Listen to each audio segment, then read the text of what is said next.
Hari libur kita bikin dimsum lagi. Halo, assalamualaikum warahmatullahi wabarakatuh. Ketemu lagi di video saya hari ini. Pagi sekali saya ke pasar sama Mbak Hilwa. Cepet-cepetan alias buru-buru karena Mbak Hilwa janjian bersama teman-temannya untuk ke Car Free Day. Sementara itu rencana membuat dimsum ini tidak mau ditunda lagi. Untuk itu dia akan berangkat ke CFD dulu, baru kemudian nanti setelah pulang dia akan mengerjakan ini. Dan saya kebagian membersihkan ayamnya, menyiapkan bahan-bahannya, dan juga mengupas udang. Dan di sini kami memulai membuat dimsum di jam 10 pagi menjelang siang, dan semua bahan sudah siap, tinggal Mbak Hiwa blender saja dan saya mengawal atau mendampingi dan memantau bahan-bahan apa saja yang digunakan sehingga tidak ada bahan yang kurang melebihi takaran ataupun mengurangi takaran, dan semuanya sesuai dengan resep dimsum yang saya dapatkan. Untuk membuat dimsum ini saya menggunakan daging ayam sebanyak setengah kilo, yaitu berupa daging dada dicampur dengan daging bagian paha. Nah, karena tabung chopper yang saya gunakan ini ukurannya kecil, jadi saya memblendernya 2 kali, dan ini hasil blender atau chopper yang pertama. Di adonan yang pertama ini ternyata kelembean ya teman-teman, bukan karena kebanyakan air tapi karena campuran tepung tapiokanya yang sedikit. Yang seharusnya di dalam resep itu menggunakan tepung sebanyak 9 sendok ya teman-teman, tapi di sini hanya dikasih 2 sendok saja. Dan ini hasil chopper yang kedua dan takarannya sudah pas. Nah, adonan sudah jadi semua, lanjut kita mulai membentuk. Anakku ini paling semangat sekali kalau ada maunya membuat camilan-camilan yang disukai. Seringkali di saat dia sendirian itu melakukan uji coba dengan membuat kue atau makanan yang dia lihat di beranda-beranda yang beredar di video TikTok dan lainnya, jadi dia itu serba kepingin. Untuk membuat dimsum ini dia merasa agak kesulitan dan akhirnya dia meminta bantuan saya untuk merapikan kembali yang sudah dia bentuk. Sebagai orang tua, nah saya selalu siap dong mendampingi, mengarahkan, dan selalu mendukung apa yang dia inginkan. Hitung-hitung pada waktu saat ini ketika saya berdua masak di dapur seperti ini akan menjadi tabungan kenangan buat dia nanti kelak dewasa. Membentuk ini memang agak jelimet ya teman-teman, agak membutuhkan waktu yang lama, dan saat ini menunjukkan waktu menjelang jam 11 siang. Dan Mbak Hilwa sudah bilang kalau aku capek, aku pengen duduk di bawah saja, pengen lesehan. Aku bilang tunggu dulu, ini kita ngukus yang pertama dulu baru nanti kita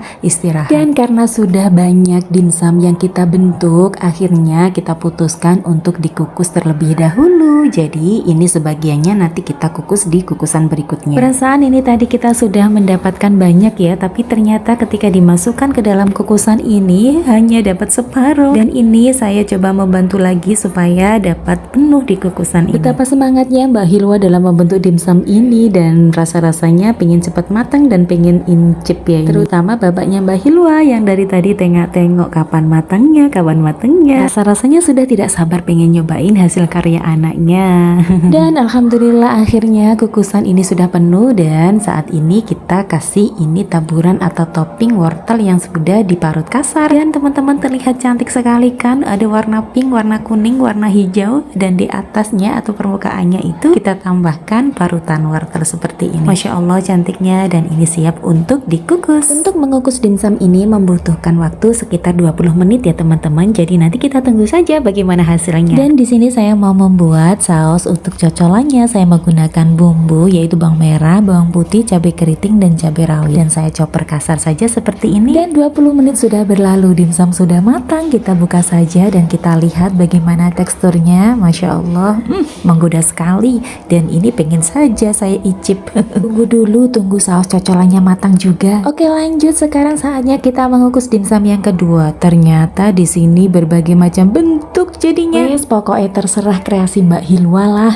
Dan mari kita mulai membuat saus untuk cocolannya. Di sini mau saya tumis bumbu-bumbu yang sudah saya chopper kasar. Saya ongsang sampai bumbu ini kering atau matang supaya tidak langu. Dan saya tambahkan di sini rendaman asam jawa. Saya tambahkan juga air secukupnya. Saya tambahkan juga saus pedas. Lanjut tambahkan gula pasir, sedikit garam, dan juga penyedap jamur, dan rasa-rasanya ini pedas asam manis. Diaduk aduk-aduk terus sampai merata dan tunggu hingga mendidih ya teman-teman, dan terlihat itu lebih mengental. Saus cocolannya sudah matang, saatnya kita sajikan. Melihat ini kok rasanya menggoda sekali. Ayo kita nikmati dimsum ini. Siapa tadi yang sudah tidak sabar ingin mencoba dimsum ini, dan Masya Allah ini saya kucurkan sausnya di atas dimsum ini, dan sekarang kita akan coba bagaimana rasanya. Baiklah teman-teman, video saya sampai di sini dulu. Ketemu lagi di video saya berikutnya. Wassalamualaikum.